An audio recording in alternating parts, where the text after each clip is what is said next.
Rocknicks are humming in the dead of the night.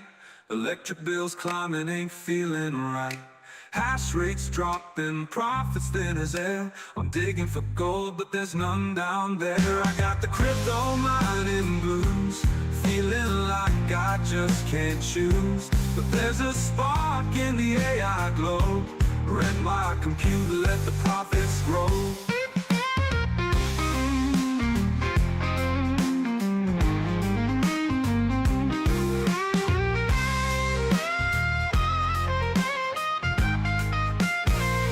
Once I was king with my GPUs. Now I'm stuck paying the power dues. Every coin I mine feels heavier than lead, but I hear whispers of a future ahead. I got the crypto mining blues, feeling like I just can't lose. Switch my power to the AI flow, turn this burden into a glow. I see the light, it's flickering on. AI's calling my machines to respond. No more digging in the blockchain dirt. This pivot might just heal the hurt. I got the crypto mining blues, but I'm stepping in brand new shoes. The AI train's on a steady roll, gonna recompute and regain control.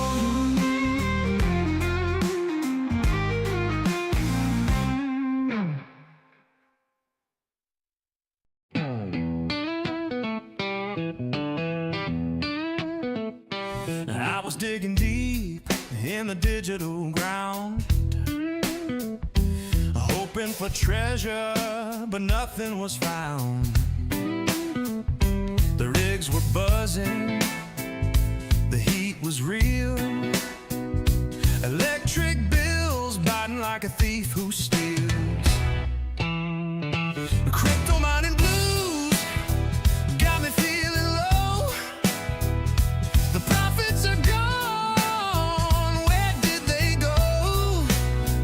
But there's a light shining through the haze. Renting compute might just save my day. I stacked up GPUs, thought I'd strike it rich, but the market's a beast with a wicked glitch. Hash rates climbing, rewards falling flat.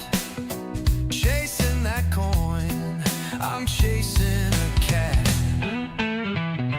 Crypto mining blues got me feeling low. The profits are gone, where did they go? But there's a light shining through the haze. Renting compute might just save my day. AI knocking, it's a brand new game, whispering sweet that it knows my name.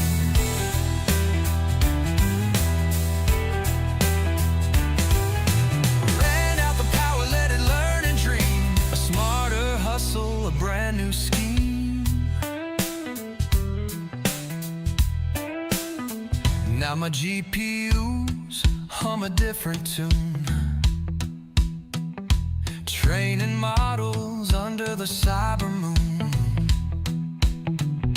No more digging, no more feudal race, just AI visions lighting up the space.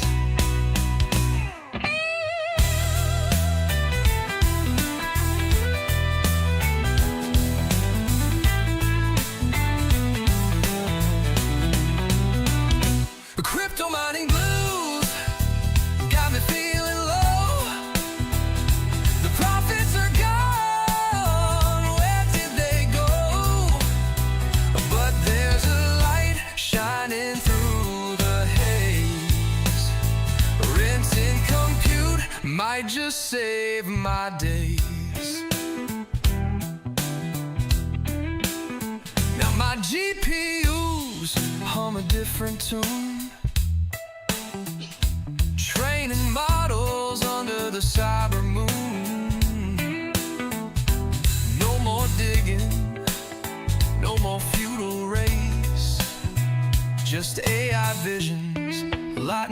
Octaspace.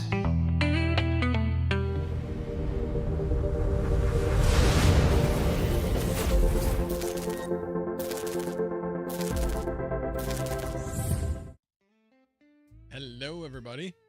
Welcome to Sundays with Max. Appreciate you guys all for being here. Let's see who is here so far. Nas City was first. John Germain, Frogman, Black Hat Team, Automatic Beats, Crypto MB, Bits Please, YT. I said just looking to see if the second TL is here. Integra Guy is here. Man Cave Tech, Northern Crypto and Tech. I think maybe I didn't say Frogman. Yeah, I did say Frogman already. And last but definitely first on our hearts is Mr. Geek of all trades. Thanks for being here, sir. Alrighty, well, and I would expect him to be here because this is like right up his alley. Was talking to him about this last night about been trying to get into more home lab type stuff as it relates to renting out GPUs, trying to figure some things out. And so I did dive into Home Assistant, and wow, it is not easy. And all the things that I'm trying to integrate with, it's not just as simple as like pulling a standard integration. No, everything was different. So let me actually share the screen real quick just so you get an idea. I think it is this one. Yes, that's the one. That's Octaspace. But this is, wasn't what I wanted. There we go. So this is the current energy dashboard, which I really like. The problem is this is really difficult. So I'm just kind of using this as background at this point because I needed to get a number of things into the data into Home Assistant. So the first thing was the solar. So in order to integrate with that, I'm going to give you guys a short story because these were like hours trying to figure out what the best way. But basically, there was a way of integrating with it, but you had to activate something called Modbus on the actual inverter. And if anybody's familiar with the weather we had last night, wasn't exactly the best weather. It was intermittent. I did it in the afternoon, so it was intermittent. I tried getting it done before the first batch of storms came in, couldn't. And I was worried when I went back out that that the inverter would be up, but it was. And then the second time I went in, everything went according to plan, and I was able to find the actual feature really quickly and activate it. The way you're supposed to be able to do it, if you're a site admin, you should be able to get an API, but because of the crazy way that they have my login, it makes it look like I'm an employee of SolarEdge. I like have 4 different sites that are all SolarEdge in my account. It's weird. They were supposed to give it to me for a short period of time and then take it away. So, but they never did. So I just kind of have this weird account. So I'm able to do like a company-wide API, but not a site-specific API. The company-wide one won't work. So this is kind of a unique issue with the way I'm set up right now. But anyway, I figured out a way around that. I did Modbus, so that data for the solar is accurate. But the other parts were a little bit more difficult. So Emporia wasn't too bad. Emporia, what did I have to do with that one?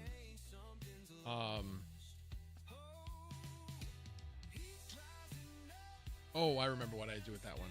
So with Emporia, I logged into their web GUI via, Google, and just clicked on Google, clicked on the appropriate email address, and I was in. Well, in order to integrate with Home Assistant, it has to be email and password. That's the only way you can get in. And once you've gone in via Google, you can't go backwards. So I had to create a second account and share my original site with the other email address and create a new login. And then I was fine. Then I was able to get the data. So then I had that data in there. Let's see. So I went over to the solar edge. And then the last thing that I actually got accomplished was the thermostat. And that was kind of interesting. That one was pretty easy to find the information on, but I have an Ecobee thermostat. And you actually have to enable HomeKit on the actual thermostat. And once I did that, which evidently HomeKit's like an Apple thing, but Ecobee somehow uses it. So I'm not really sure how, but every time I went into it, it always was like, this is Apple, this is Apple. I'm like, no, it's not. But anyway, enabled it on the thermostat and then was able to enable it in devices as a HomeKit device. And so now I have all my thermostat features within Home Assistant as well. And then lastly was Govee. And there's a specific reason why I want to be able to use that. But unfortunately, I don't have Bluetooth on the Unraid server because it's actually really close. If it did, it could probably use it. But what I'm going to end up having to do is I am going to get an ESP32 device, which basically does Bluetooth to Wi-Fi, and it'll hook up to Wi-Fi, and that's the way I'll get the information that way. So it'll be like a little translator, I guess, type of thing. And then I'll get the data from the Govee thermostat, or not thermostat, but temperature gauge and humidity gauge. So that one I have just kind of generally right in front of the rack. So I just want to have that one. That won't really control anything. I just want the data, but there's a couple, I'll be getting a couple other thermostat sensors, and I want to tie them into smart outlets so that I can control the other two fans that I have pulling air in, because we're going to be starting to get into cooler times. We're not there yet. We still got at least a month and a half of warm weather, and then it'll be intermittent after that. But I want to be ready for when it gets colder, that I won't have to really think about the fans. They'll just be set and forget. So when it gets cold, the intake fans shut off so that it still stays relatively right around 70 to, I want it to be between 70 and 80 degrees in the basement, at least through the fall, to try to keep the humidity level down. So anyway, those are kind of some of the things I am planning on doing. I have not integrated with any of the smart plugs yet. I do have a couple smart plugs around the house. I haven't gotten that far yet, but I did, like I said, I did get this, which I thought was pretty cool.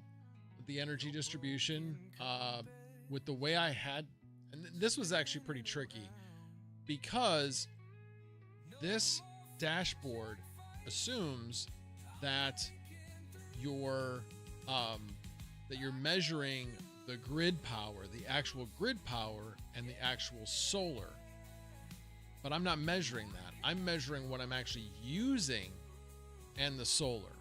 So I can derive what the grid power is, obviously, but that's not the way this is built. So I had to create a virtual sensor that calculated the grid power from what I'm using and the solar. So it is now doing that. But once you do derived power, it has to calculate it. So it starts from that time. It's not going to go back and calculate it. It might do it at the end of the day for the current day. I read something that it might do that.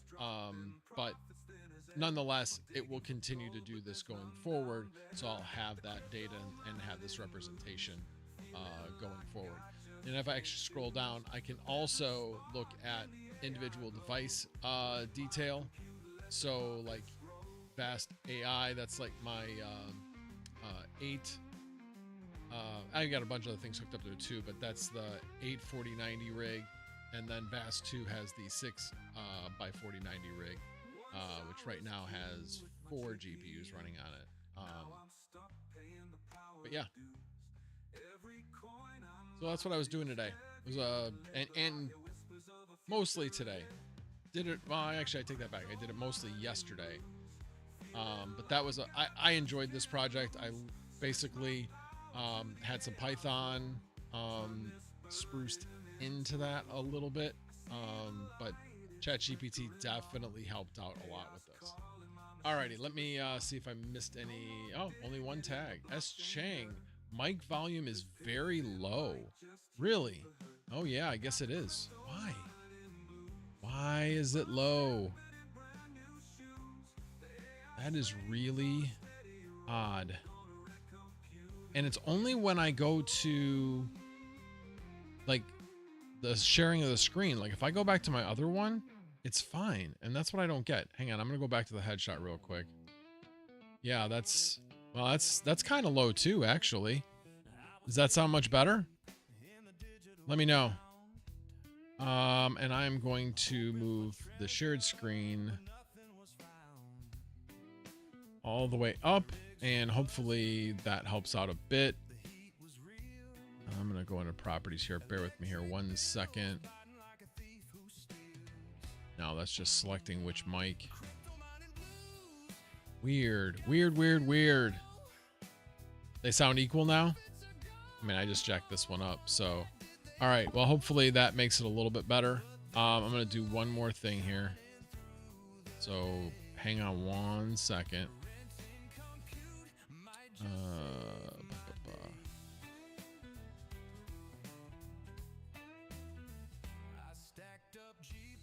And well, it is actually, but that looks like that's about the same.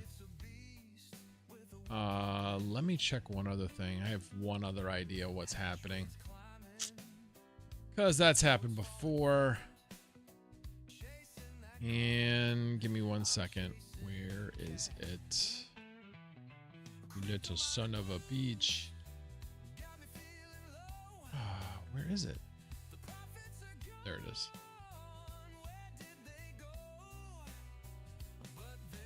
Come on. Oh yeah. The input gain is way down. That should be a little bit better. That's probably really hot. Little too hot, little too much. Little too much, I'm guessing. Could be wrong, but I'm pretty sure I'm right on that one. Yeah, I don't know why this does this sometimes. The Blue Voice software will sometimes do this. Makes me crazy when it does. And I have no explanation. So now it should be fine. Weird. Just weird. Oh, you know what it was? I know exactly what it was. It's every time I get on StreamYard. Every time I get on StreamYard, it messes with these settings. Used to happen all the time when I was on Saturday Night Live. Yeah, so being on that last night messed with my settings. But, because I always have it set up so that I'm on speaker, which means I need StreamYard to control my mic settings so that I don't echo back. So that's part of the setting, but anyway, it should be better now. I'm gonna turn that down just a bit. There we go. That's about right. That is about right. Let me come over here. Yeah, that's about right. So that was minus 1.8 and minus 1.8. Yep. Okay, we're good. We are good. So alrighty. But thanks for bringing that to my attention. Let's see what else. SoapStream, Cubic targets Dogecoin, Caspa, Zcash next. What will Cubic do to POW? I know. I know this much about. I know enough to be dangerous. Basically, I know that Cubic is definitely not being a good community member. That's for sure. Yeah, I need if Retro Mike comes in here, I definitely want to pick his brain on how to block QLI runner from running. headphone warning next time. Sorry. DJ's here. I just saw him somewhere here. But welcome S Chang. Welcome Crypto MB. And Peepaw Bill. Appreciate you being here as well. I think I got it. Oh, I did. Rogelio Esquire is here. And of course, the infamous Sunflower Mama is here. So, okay. All right. So that was, like I said, took a long time to get it to this point. I still have some more work to do on this, but the vast majority of the work on this, oh, look at that. It just populated the next hour. Look at that. The 8 o'clock hour. But the vast majority of it is done, as far as the energy, dashboard is concerned.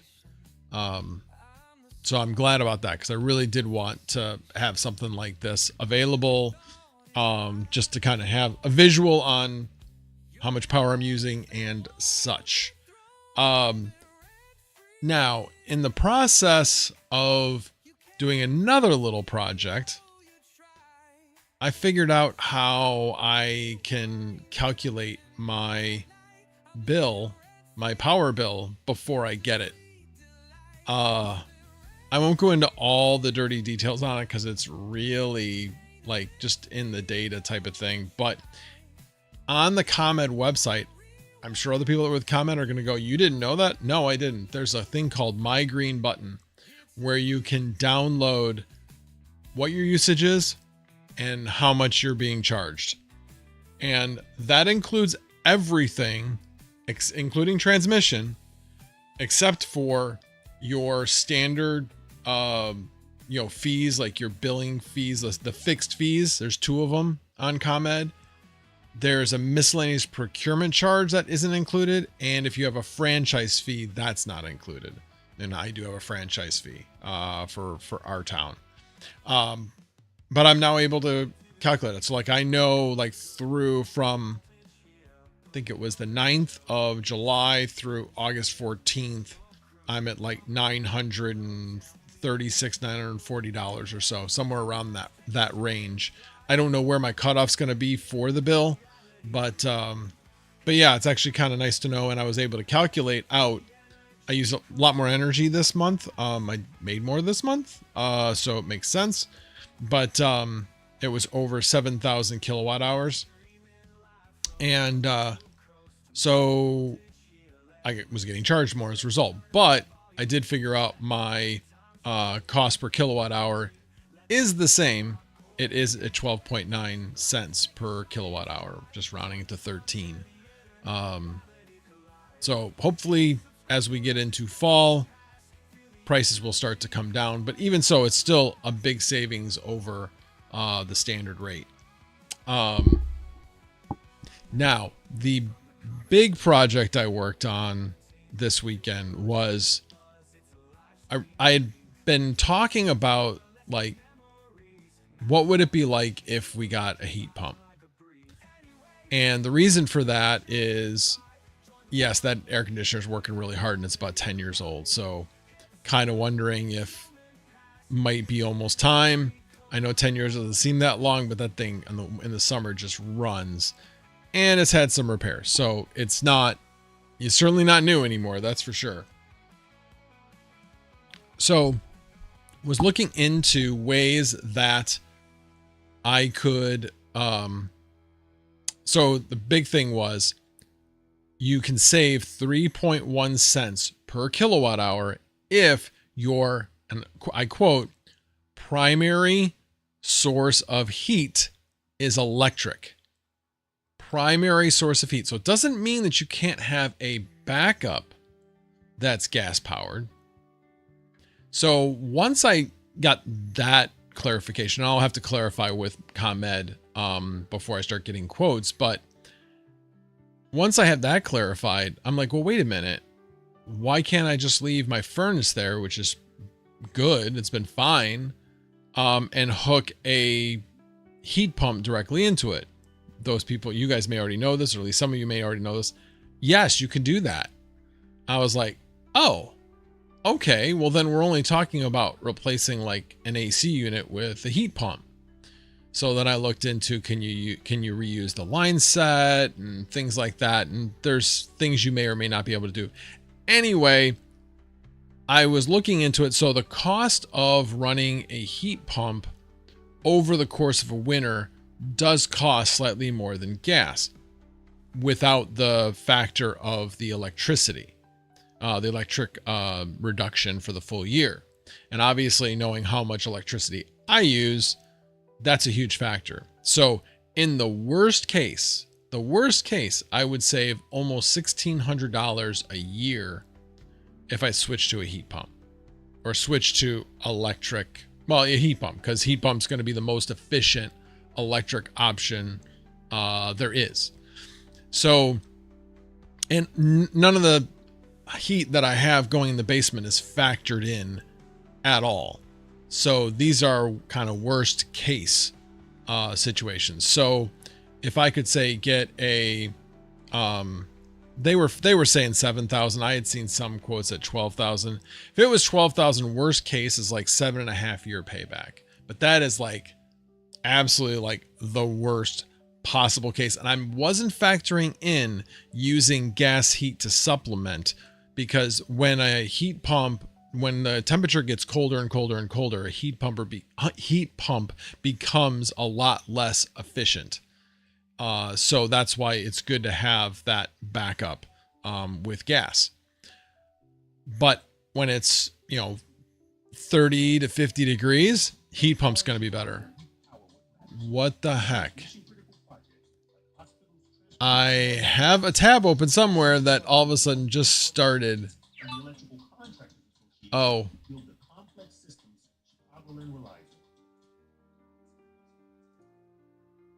I have no idea why I did that, because it was already muted. Anyway, I was watching the Bears, so now I just switched over to the Bears, and the Bears are winning 27-0. Holy cow. Holy cow.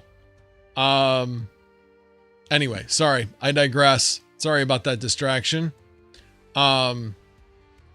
So where was I? So yeah, so that's the worst case. The best case, maybe it's a $7,000. Here, let me bring up the spreadsheet. So ChatGPT was absolutely instrumental. I fact checked it along the way, but it was very instrumental by doing the Python scripts and giving me some scripts to run to gather information. Where'd it go? Oh, here it is. The one thing it wasn't able to do was give me, it was not able to tell me how to gather temps. So I just basically said, you know what Chicago is like. Use your best guess as to what the temps are on average. And so that's what it did. And this basically matched up pretty much what I had already thought the numbers were going to be. But yeah, if it's like a $7,000 system, you're looking at around 4.5 years payback from the cost savings of the electricity. So yeah, it's really got me thinking. Obviously, if you have a dead air conditioner, to me, this is a no-brainer. Like if our air conditioner, the guy came in and said, you know what, this thing's on its last leg, you need to replace it. No brainer. I'm going this direction. Absolutely. Because at that point, it's not 7,000. It's the difference in cost between a heat pump and an air conditioner at that point. So then the cost is much less, and you're talking probably less than a year at that point. So I am going to start getting some quotes and really finding out if this is the direction to go. Remember, this is all based on where my power is now, and I want to grow. So basically adding probably another 5,000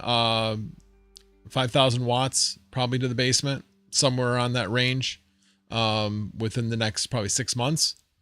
So yeah. Anyway, what do you guys think about it? Code, seriously? Okay. That was like There was nothing that should have been on that tab, by the way. There should have been nothing. It was just the fact that it just ran a commercial on its own. And when I looked at it, it said muted. So I had to unmute it and remute it. Made no sense. So it's not my fault.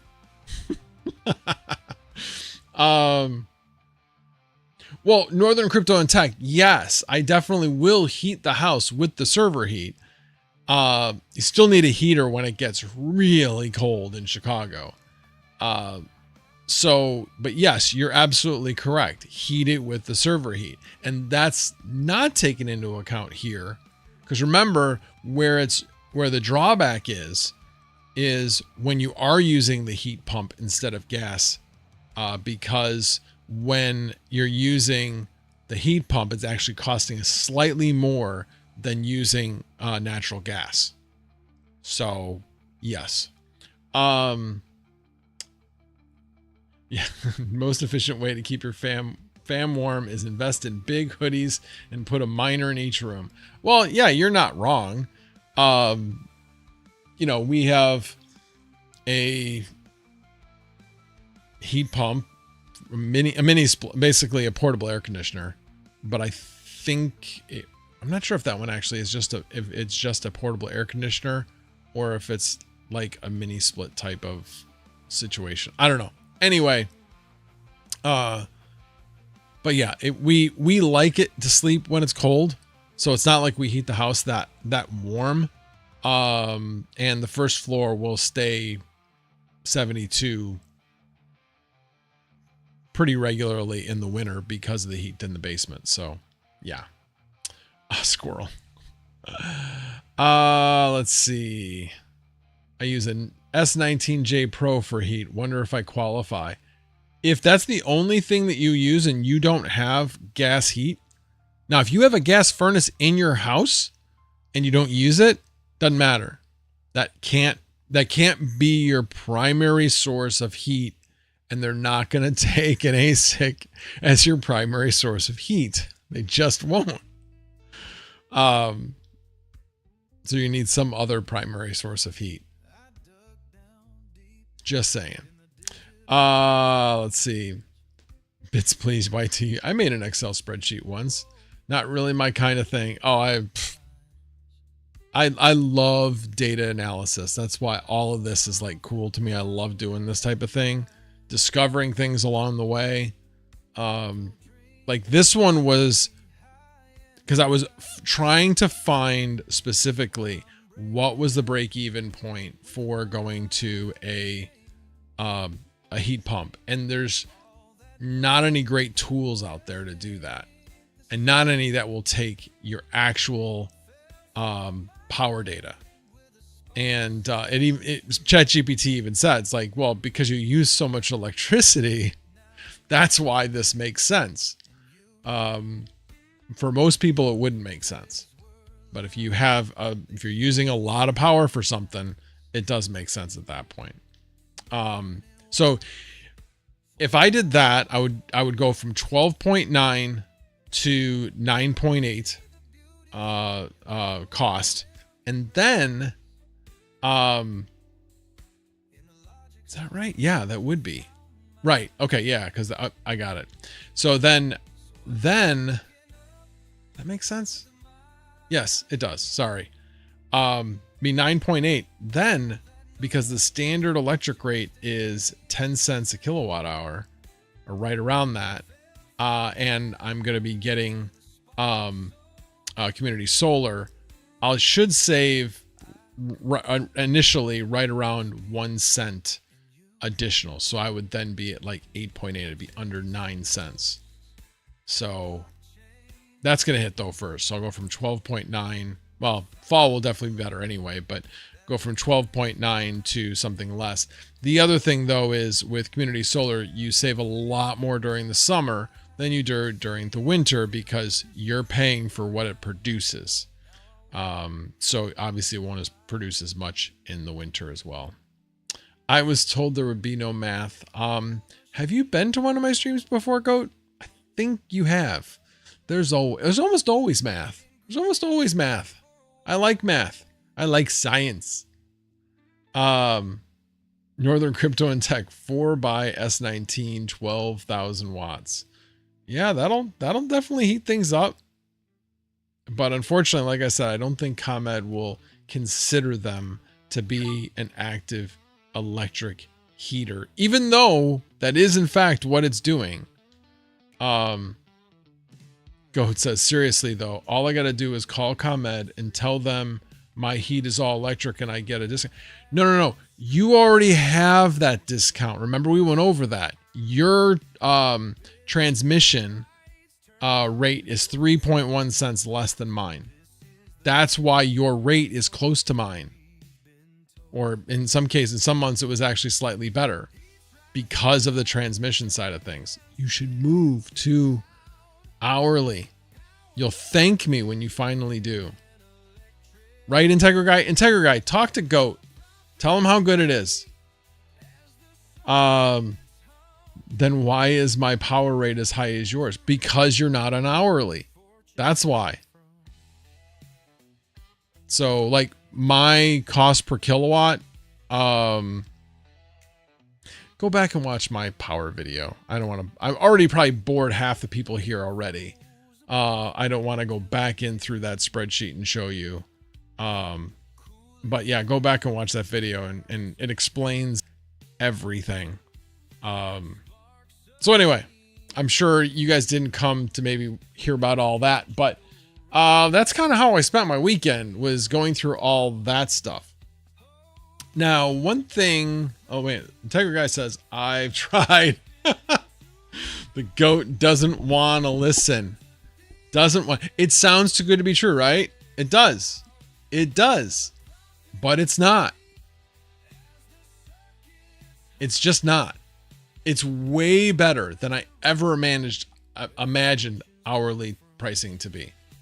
And since the increase in rates, it's gotten way better as far as savings goes. I'm saving it. Well, I mean, you've figured out it's like 16.6 and I'm at 12.9. It's like 3.5 cents less per kilowatt hour. 3.5. So from 10 down to around 6.5. It's like, I think it's like 6.6. So, yeah, we're going to have an intervention. Exactly. Yes. Call them tomorrow. Like I said, once you go, if it doesn't work out, you can go back. You can go back. Now you won't be able to go back on hourly for another year once you change from hourly. What they're trying to do is have people like going back and forth so that during the hottest months of the summer, when maybe hourly might not be as good, although I didn't find that at all this summer, it was still way better. Or during the coldest days of the winter, when, you know, the cost of electricity goes way up, in the winter when it's really cold, you know, there's that. But I don't know. I definitely have found it to be much less expensive. Going back, like Dorothy from The Wizard of Oz. Yes, exactly. My mom says I'm cool. Yeah, but all moms say that. Well, most moms. I don't know if my mom ever said that. All right. Those are like the main. Oh, there was one other thing I was going to talk about tonight because, man, it's been a week. I don't know if it was Monday night or Tuesday night. I obviously didn't put any content this week because, man, the first part of the week just kind of threw me off. And then work was just crazy. But I think it was Monday. Maybe it was Tuesday. Anyway, come home, was ready to do a video, and all of a sudden I noticed my Proxmox server was down. I'm like, what the heck? So, of course, what do? You turn it off and turn it back on. I'm like, okay, it came back up. I look back a couple minutes later. Wait a minute, it's down again. I'm like, oh, crap. Like, all right, it was probably the communication on it. Yeah, let me see if I can just hardwire into it. So I unplugged it from back there, brought it up here, put a monitor on it, booted it up the next time, And I'm like doing commands on it just to like figure out what's going on. And all of a sudden it goes blank. And I'm like, oh yeah, that's right. Because it's got GPU pass through and it's 5950X. So the processor doesn't have any video out. So I'm like, all right, so now I got to make sure I stop that before it takes over, or the communication goes away. So I finally got that. So then I'm like on the command line and the command line freezes. And I'm like, well, I'm hardwired into this thing. No, it's because it's just locking up. And it was like clockwork. 2 to 2.5 minutes in, it was freezing every time. I'm like, this is just weird. So ChatGPT to the rescue, did a search and suggested a few things. One of the things it suggested when I laid it all out was disable C states. Make sure it stays at a higher power. So it can't scale down too low. And I'm like, all right. So I did that and everything's been working fine since. So I was like, okay. So then I queried more. I'm like, why would it do this? And they said, well, it's gonna probably one of two things. One is your VRMs and capacitors are failing. Some of them might have ballooned up, so that they're not doing well. Or your power supply. Thinking it's the VRMs because that's an Asus Prime board with a 5950X in it. And I kind of questioned my choices when I did that in the first place, but that board was just so stinking cheap that I thought, yeah, I'll do it. Yeah, I have a feeling that I'm going to have to replace that board. I think the power supply is probably okay, although it could be suspect as well. But anyway, I thought that was interesting, but that was like, I found that out at like just before 1 o'clock in the morning, and I was up until 3:30 in the morning troubleshooting the darn thing and getting it back up and running. I hate it when that happens after midnight. Nothing good happens after midnight. What is the PSU? I knew you were going to ask me that. So I knew somebody was going to ask me that. I don't know. Because I didn't open up that side of the case. Hang on. Let me see if I can open it up real quick. Because now I'm curious.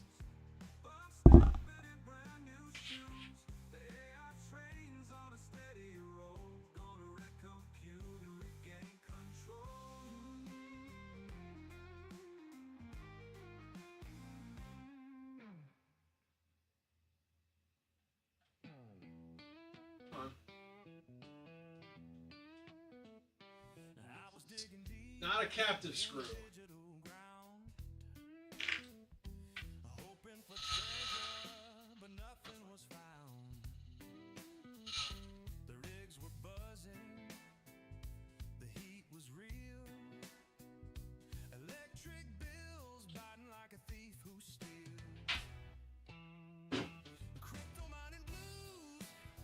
Leave that like that for now.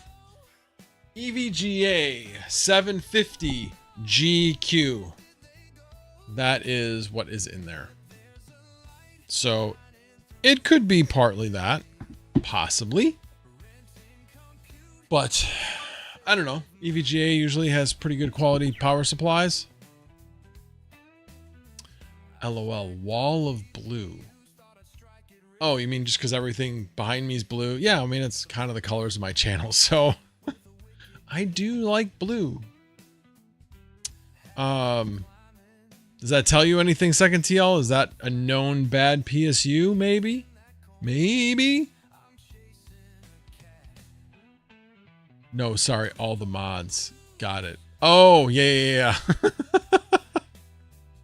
Yes, I do have quite a few chat mods. Yes, I do. I think they're probably the only ones that are still around because they're the ones who kind of like this other stuff too. So, anyway. All right, but we'll get into some crypto in a little bit. All right, let's see. What else? So I talked about the Proxmox thing. the heat pump thing, the home assistant. So let's talk about Octaspace. So I moved a 5090 from vast.ai to Octaspace. And I didn't really have a really great track record on Vast on that specific 5090 because I was having problems with overheating and a couple other things. So I didn't really have a good track record for that one specifically. But I decided I would move it over, see how it went, and I can always move it back if I want to. But it's been doing okay. I mean, today it was rented about 14 hours. That was it. Because right now we're at the end of the day as far as GMT goes, and that's how it tracks its day, which ends at 7. And let's see. Nope. So I have not been rented since 6:38. So for about 2 hours, I have not been rented. But it's been doing okay.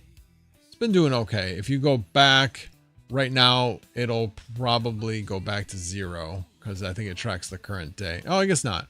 So like 481. Let me just do a quick reload. Yeah, so it did, income for 24 hours, $4.81. Not great for a 5090. Not horrible. If I look at Vast right now, I have 1 out of 2 of my 5090s is rented. But the 15090, I'm really thinking this might be the problem in that it is, it's on a 6-core processor instead of an 8-core processor. So I'm wondering if that's affecting its ability to get rented. I don't know. But my other 5090 is just rented consistently. So I don't know. Overall, still doing really well. 5060 Ti's are mostly rented most of the time. The 3060s are mostly rented, although not for a lot. The 8 GPU 4090 rig and the 4090 rig are rented very consistently. And then the 6 GPU rig kind of goes up and down, but is mostly majority rented, I guess you could say. It has times where it may only have 1 rented on it. Right now it has 4 rented on it out of the 6. And then my dual 3090 rig, that was a great decision. It is currently rented, and the 2 of them put together is making like over 25 cents a day. And right now the temp on it, it's about 56C. So it's not at full TDP at all. So yeah, definitely doing pretty good for the last, I guess this would be about just over 2 days. What are my earnings for 2 days? Is $218 right now. So probably closer to, let's see, we're almost 2 hours into the new day. So probably like right around 210 for 2 days. So averaging over $100 a day on that. Plus then you take the almost $5 a day on Octaspace, and then about $4 a day on the 3 3060s I've got on Salad. So it's like another 8, 16. Yeah, so it's like 226 would be for 2 days, like a 113 approximately, something like that. But yeah, been doing well, still very positive on it. All right, let me check up on the chat. How long does it take to get good uptime? You're talking about on Octaspace. So the uptime is based upon 30 days. So I have been online for about a week, a little over a week. And that's why it's at 25.74%. I have not been down at all the entire time. It has been completely up. So it's stable as hell. I mean, it's running on Linux. I mean, unless they have problems with their system, it should be stable. And I've seen it as being extremely stable. So yeah, I've been really happy with that. And obviously I think as I get closer to my 30 days, I would guess that I will be able to get rented more often, as my uptime will be, greater than 99%. Let's see. Have I tried Nosana yet? I have not, but I have looked into it. But here's the thing. Let me pull up Nosana. And I do like the fact that Nosana does publish this. All right. Hosting. I don't remember if it was there or no, I think it was here. I'm trying to find the marketplace. Give me a second.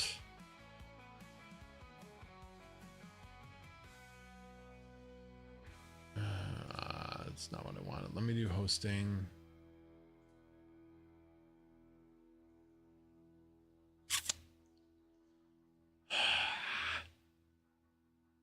Hang on.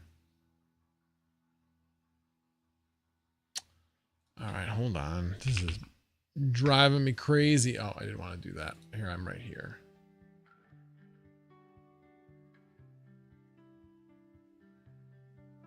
Yeah, I'm trying to remember. I've seen the marketplace before. Where is it?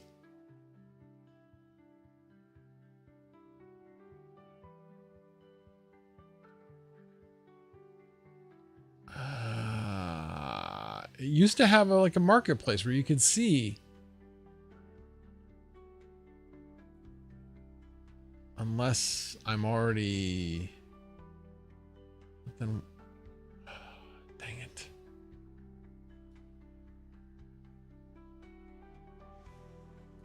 This is making me crazy because I don't see a sign in, and I'm like, maybe I saw it because I had a sign in, or a login, and I don't even see a login here at all.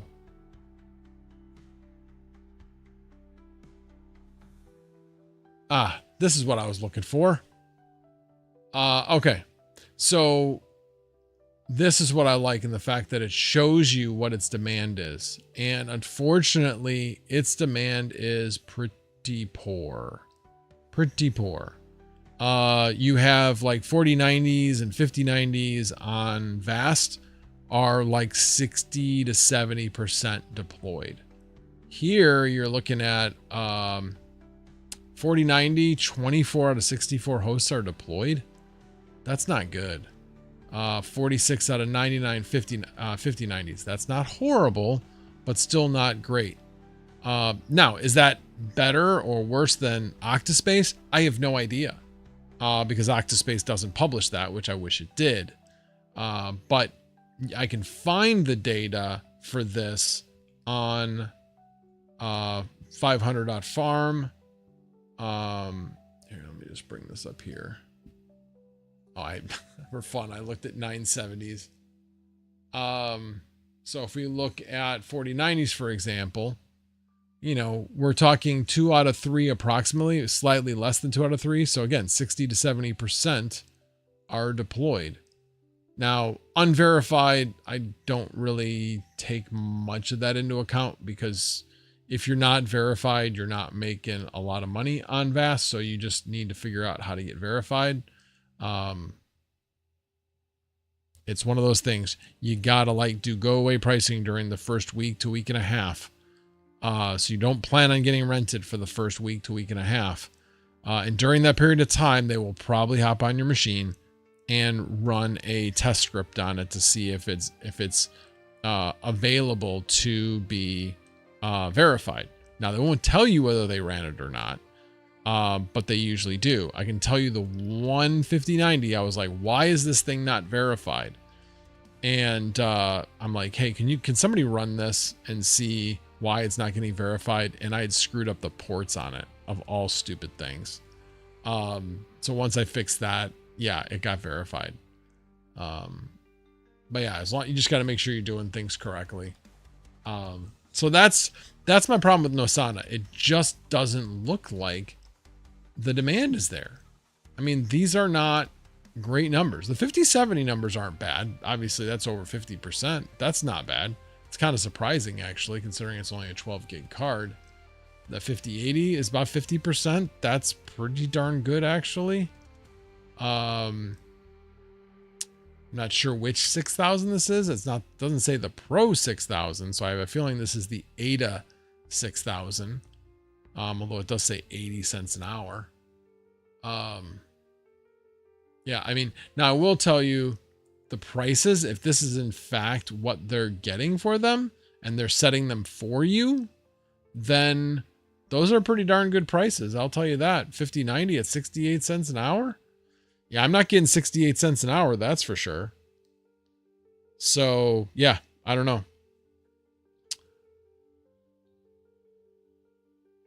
I'm not reading it backwards.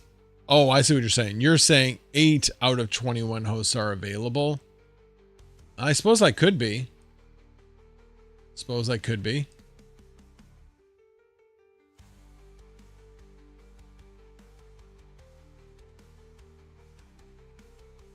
Hang on. I'm reevaluating. Well, that would seem to match more up with the numbers of Vast. Yeah, maybe I was reading that backwards.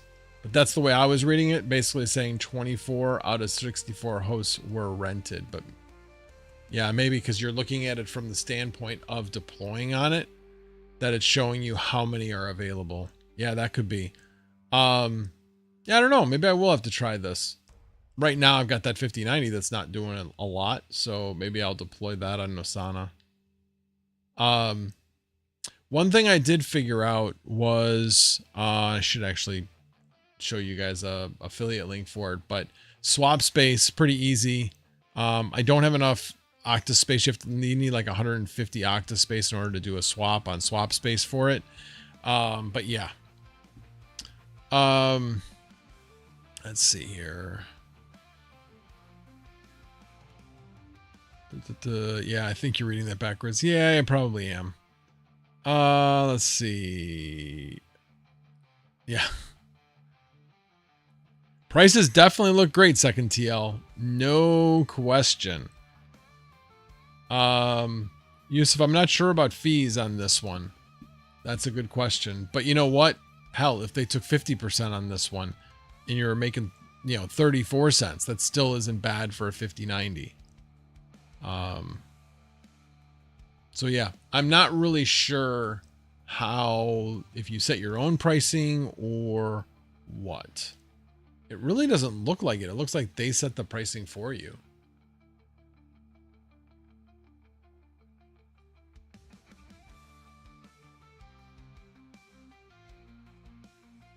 Yeah, I'll worry about logging in later.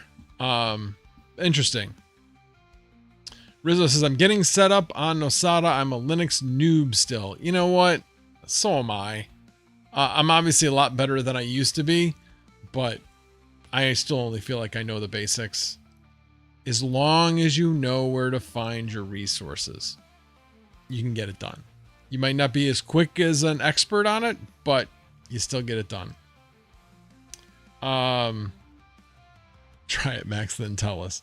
I may. There are a couple of the people that have tried Nosana, so there are videos out about it.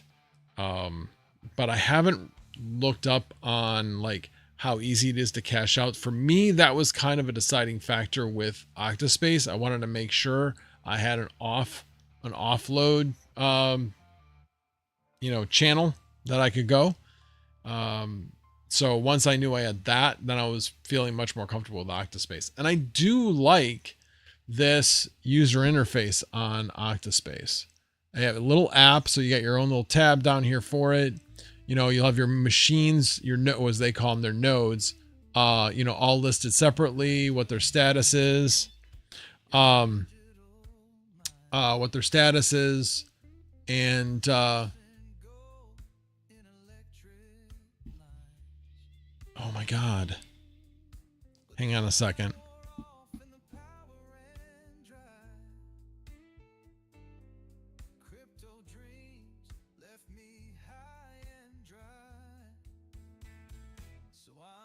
All right, sorry about that. My son was trying to call me, and he knows I stream. Anyway, so anyway, that dashboard, I think it's pretty cool.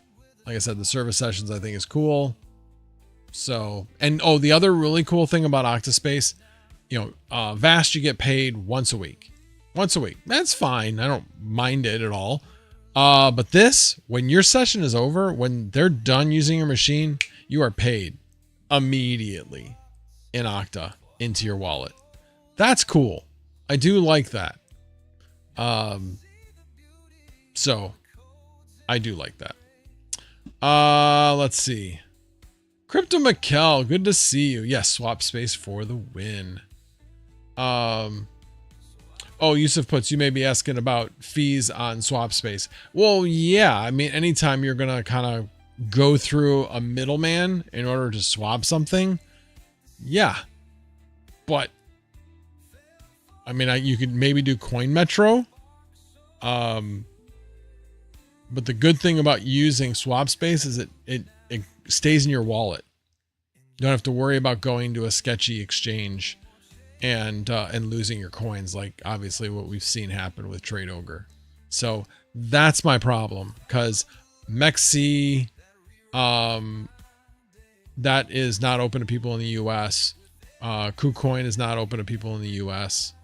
Yeah, I was kind of hoping that, I mean, these obviously all still exist. I was kind of hoping that once, Trump got into office, that those would open back up. That would have been a positive, but that hasn't happened, which is unfortunate. Unfortunate.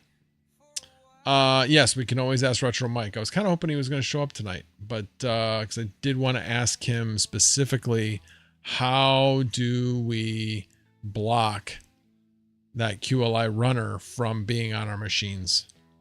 Coin Metro is a good European exchange. Okay. I just haven't really heard of it much. I know that Flux is on it too.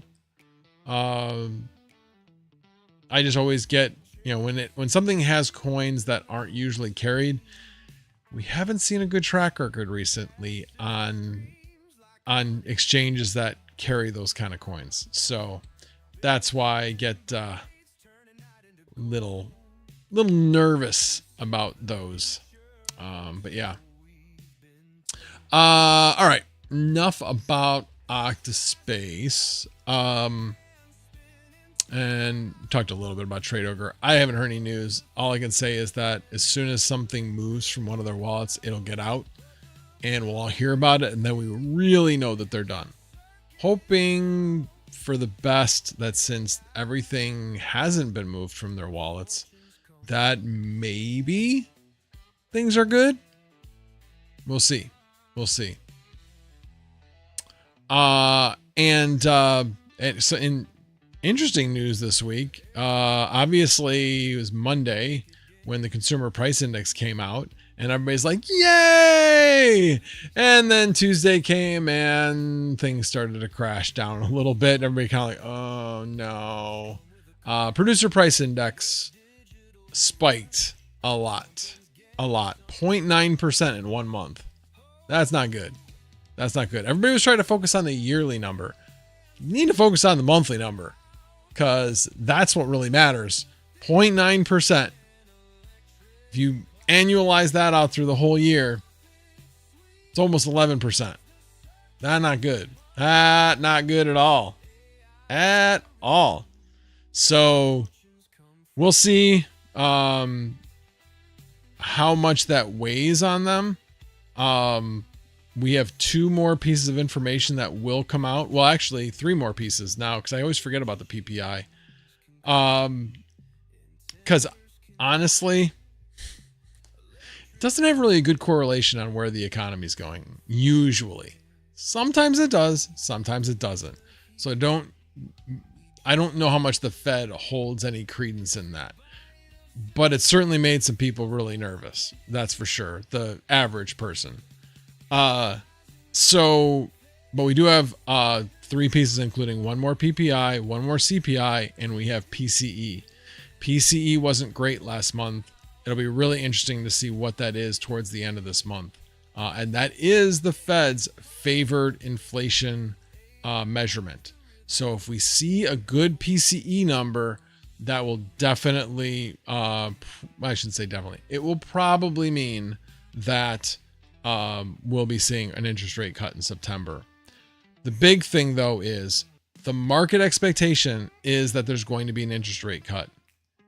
If there's not going to be an interest rate cut, we will hear the Fed chairman or a Fed governor talking at a meeting and throwing caution out there, basically saying, whoa, whoa, whoa, we still have these headwinds ahead of us, yada, yada, yada. They will drop the breadcrumbs that whether or not, well, because the expectation is already there, they're not going to leave any breadcrumbs that it's definitely going to happen. They will leave breadcrumbs that it's not going to happen. So if they don't leave those breadcrumbs to show that it's not going to happen, in my mind, that means it is going to happen, because the Fed hates to surprise the market. As long as you know that, then anything out of the ordinary, they're going to foreshadow it. They're going to tell us ahead of time in one way or the other that what way they may be leaning. So we'll see. We shall see. As I went over last week, this is the longest period of time that the Fed has been like 2 to 3% Fed funds rate over inflation. It's been a really long period of time. I'm starting to think that the 2% inflation rate that they're going for is unrealistic. When in our history have we been at that low of an inflation rate? But I also know why they're trying to do it is because they're trying to get to long-term low interest rates. And the way to do that is to bring inflation down that far so that you can bring interest rates down that far. You can't bring interest rates lower than the Fed funds rates lower than where the inflation rate is.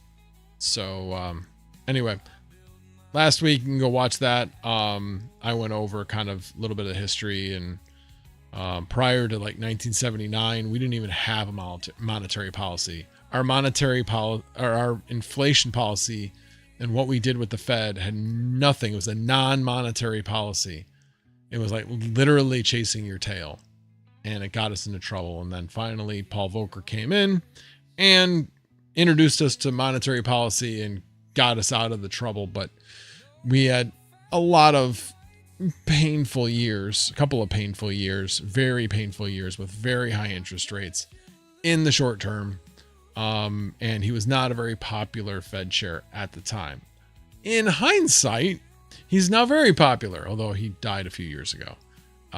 But yeah, at the time he was very unpopular, way more unpopular than our current Fed chair. That's for sure. So yeah. All right, let's see.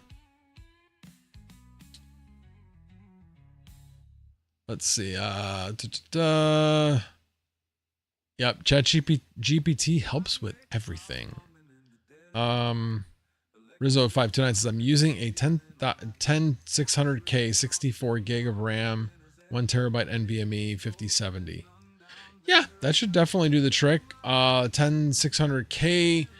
I'm trying to remember how many cores that is. 6, 8, 10. I don't remember. Retro Mike is better than ChatGPT. Yeah, and some things I think you're right. Turtle Tech, good to see you, sir. All right, let me scroll down. I didn't realize that I had not scrolled down. I plan on using Phantom Wallet for Nosana. That's right. I forgot about that. That'll make it nice and easy to trade out of. Yeah, I know. I use Phantom Wallet, much more favored than MetaMask. Heck, the only thing I use MetaMask for is I still have my ETC POW in there, like 4,000 of it. Will it be worth something one day? Maybe. Still running 2 nodes, although I can't cash them out because I'm unwilling to stake the crap. Or not, because I don't have enough to stake. Need like last time I checked, you need a little over 11,000 ETC POW, and I only have like just over 4. I am not buying 7,000 ETCMC, as little as it would cost me. I'm still not buying it. Not doing it. Not doing it. Let's see. Is PCIe 3 not 457 as CUDA version is low on salad, 64 gig. Honestly, I think he'll be okay. I have 25060 Ti's on T7810s. They're on PCIe 3. So that's still, as long as you're not, I mean, the upper end, like a 5090 on PCIe 3, yeah, probably could saturate the lanes. Wouldn't necessarily, but it could. But the lower end ones, I don't think it really matters. Really don't. Let's see. Only 6 core. It'll be interesting. I think on a lower end GPU like a 5070, I think that's probably fine. My problem, I think it's because it's a 5090. That's why I might be running into that problem. All right, let's see. Wait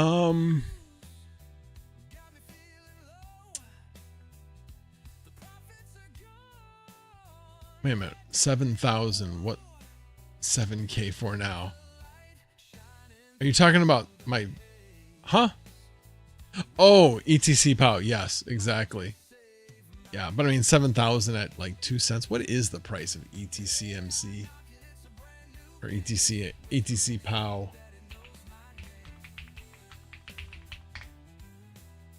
I guess the last time I checked it was like 2 cents.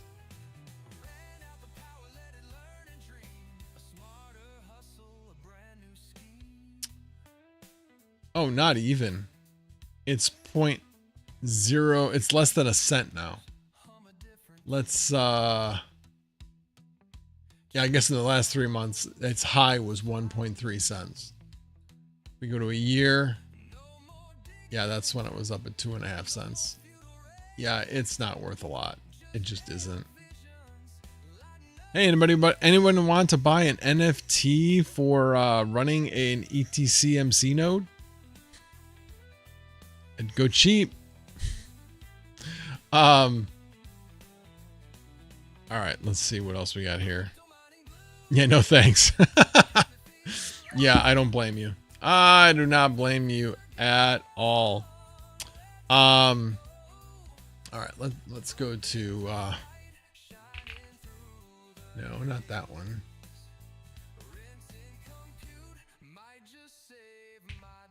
There we go. Usually when I type coin, it brings up coin market cap, so it confused me a bit. Let's see, it should be. There we go. So yeah, everything's coming down a bit. I mean, Ethereum's only up 1% for 7 days. But oh wow, and Bitcoin's down at 116. Interesting. Might put some money in that. Solana's back. Well, Solana was over 200. Now it's back down to 185. And I know that Cardano was over $1. It's now down to 93. Chainlink had a nice run today at 14% up. That's the biggest gainer that I've seen. Avalanche up a little bit. Litecoin had actually hit over 130. I did not get out on any of these. Kicking myself. Let's see what else we got going on. Polkadot, yeah, showing a pulse today.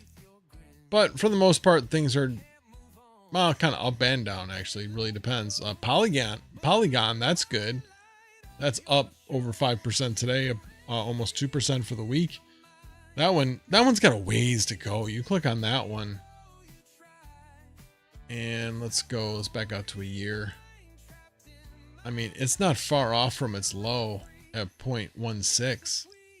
And in the last year, it's not even its all-time high, I don't think. It was up at 71 cents. That's basically a triple. Now let's back out to all. And from its last all-time high, 1.27. There we go, 1.27. Yeah, that's a quintuple. So I do like this one. I mean, people like Polygon, and I mean, people like Phantom Wallet, and a lot of people use Polygon on that wallet. So I can see why I think this one could do very, very well. It's just not exciting. It's not exciting, but that's okay. Boring can work. Can definitely work. All right, let me go back.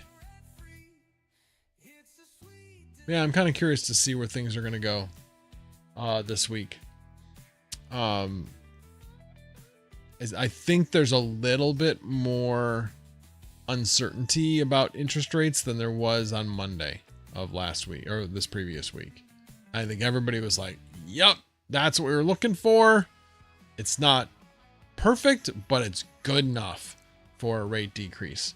And yeah, and then PPI had to come in and ruin it. Or possibly ruin it, I should say. May not ruin it. Let's see what else we got going on. Yeah, and alts are getting killed. I mean, helium's up today, but it's still down 10% for the week. Yep. So anybody who was saying that microcaps were pumping, yeah, but look at the weekly.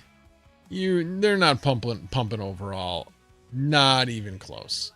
Not even close. The Oxa still. It's green all across the board at least, but ugh. Show some life, guys. Come on. Come on. All right, well, I've been going just over an hour. And wow, and Panda didn't come in tonight, so I could troll him about not showing his fans. Totally teased me on his stream. Totally teased me on his stream that he was going to show me the fans. I don't think he had any intention of showing me if the fans were going to work or not. Hopefully he sees this. Anyway.